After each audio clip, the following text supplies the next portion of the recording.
White wash whitewash whitewash. আয়ারল্যান্ডকে test সিরিজেও Bangladesh white wash করলো, যেখানে 2-0-তে এই সিরিজটা জিতে গেল বাংলাদেশ। আমি কিন্তু আগেই আপনাদেরকে বলেছিলাম যে বাংলাদেশ যদি নিজেরা কোনো ভুল না করে খুব সহজেই এই সিরিজটা বাংলাদেশ জিতবে এবং আয়ারল্যান্ডকে তারা হোয়াইট ওয়াশ করবে। তো এই দ্বিতীয় টেস্টের কথা যদি আমরা বলি, যেখানে বাংলাদেশ দল ফার্স্টে ব্যাটিং করে এবং প্রথম ইনিংসে তারা রান সংগ্রহ করে 476 রান 10 উইকেটে। জবাবে আয়ারল্যান্ড দল মাঠে নামে, তারা 265 রানে 10 উইকেট হারায়, যেখানে বাংলাদেশ দ্বিতীয় ইনিংসে আবারও ব্যাটিং করতে নামেন এবং 297 রান করেন 4 উইকেটে এবং ডিক্লার দেন।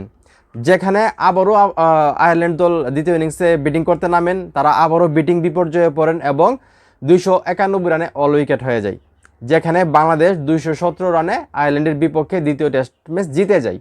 মানে 217 রানে আয়ারল্যান্ডকে দ্বিতীয় টেস্ট ম্যাচে হারাইছে বাংলাদেশ, এবং সেই সঙ্গে প্রথম টেস্ট ম্যাচ এবং দ্বিতীয় টেস্ট ম্যাচ দুটো টেস্ট ম্যাচই জিতছে এবং আয়ারল্যান্ডকে হোয়াইট ওয়াশ করলো বাংলাদেশ।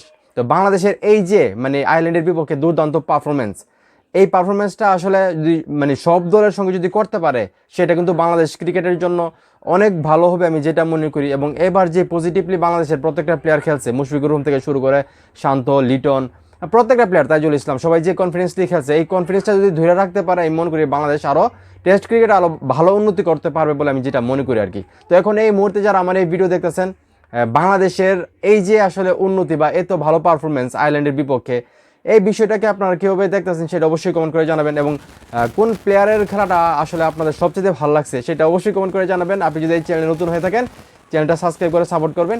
ধন্যবাদ।